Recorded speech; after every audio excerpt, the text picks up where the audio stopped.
ये एक important section है which we would like to deal at this point. Motion of a car on a levelled road, इसको हम दो section में पढ़ेंगे. Motion of a car in a banked road, और ये है motion of a car on a level road. एक level playground है and a car is making a circular turn, making a circular turn.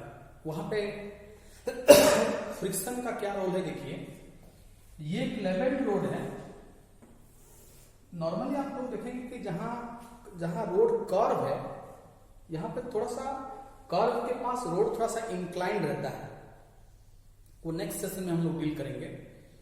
Curved road curve है तो road थोड़ा सा inclined रहता है, ऐसे ऐसे बैंक रोड इसको कहते हैं. तो नेक्स्ट में हम पढ़ेंगे कि motion of a car on A banked circular road, circular path. ठीक है, पाथ सर्कुलर है लेकिन ये रोड लेवल है. ठीक है, ये लेवल रोड हो गया. ऐसे होगा तो इंक्लाइंड हो जाएगा. ठीक है, तो जैसे एकदम प्लेन प्लेग्राउंड है और वहां पे कार टर्न कर रहा है, एक सर्कुलर मोशन में वो मूव कर रहा है. ठीक है, so this is the vehicle. This is the vehicle.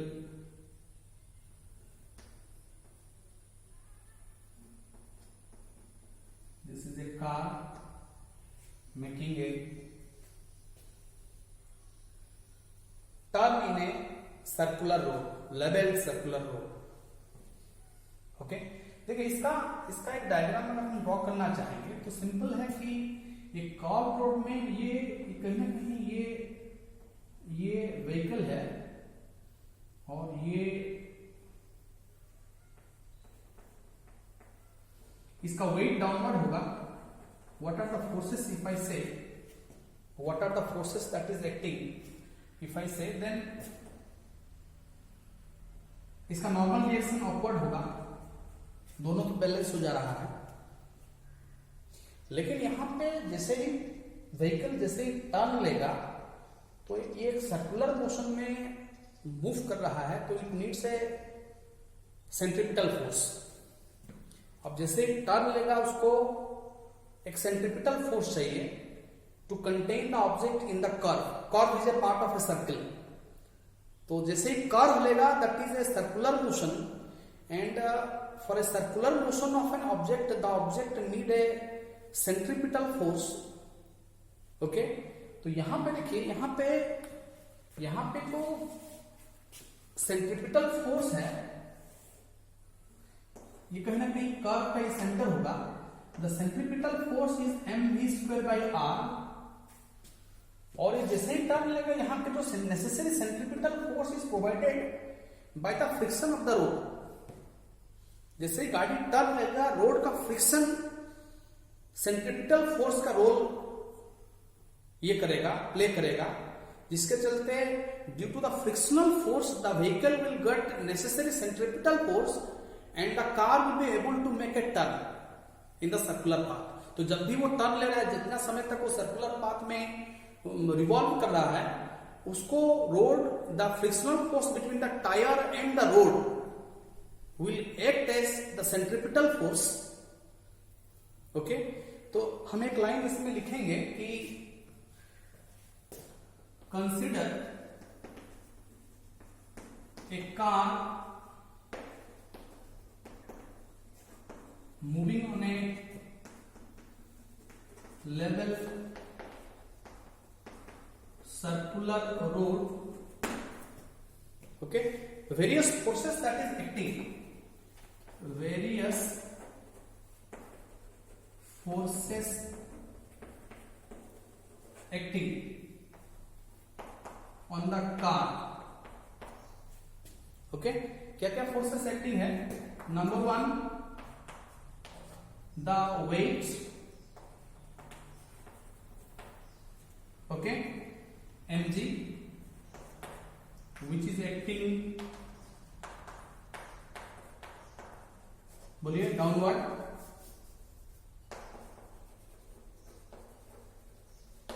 Number 2, the normal reaction.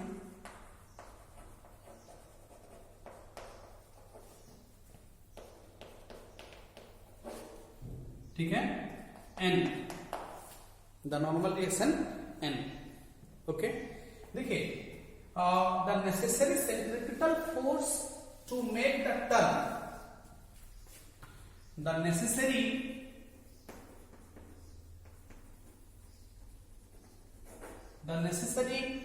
centripetal force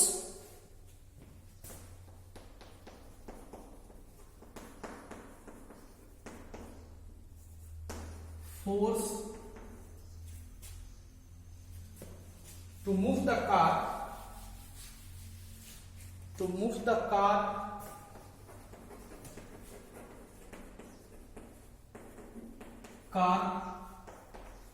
in circular path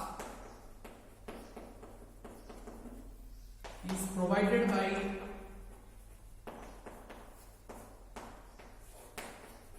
the necessary centripetal force. The necessary centripetal force to move the car in the circular path is provided by the frictional force.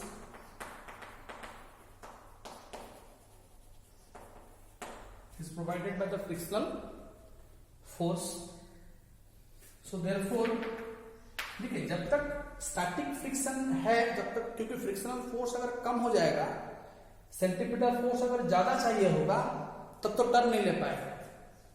ठीक है, तो the friction that is coming into act is the static friction and the friction should be somehow greater.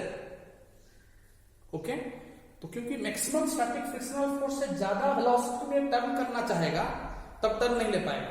अगर ground का friction नहीं है, if it is a very smooth surface and if the car wants to make a very sharp turn with a very high velocity, तब उसको friction support नहीं करेगा.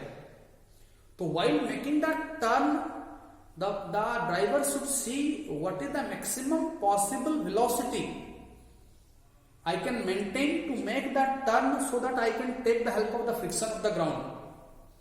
कितना maximum velocity पे मैं टर्न करूंगा ताकि रोड का फ्रिक्शन हमको हेल्प करेगा टर्न करने में, सेंट्रीपिटल फोर्स प्रोवाइड करा देगा.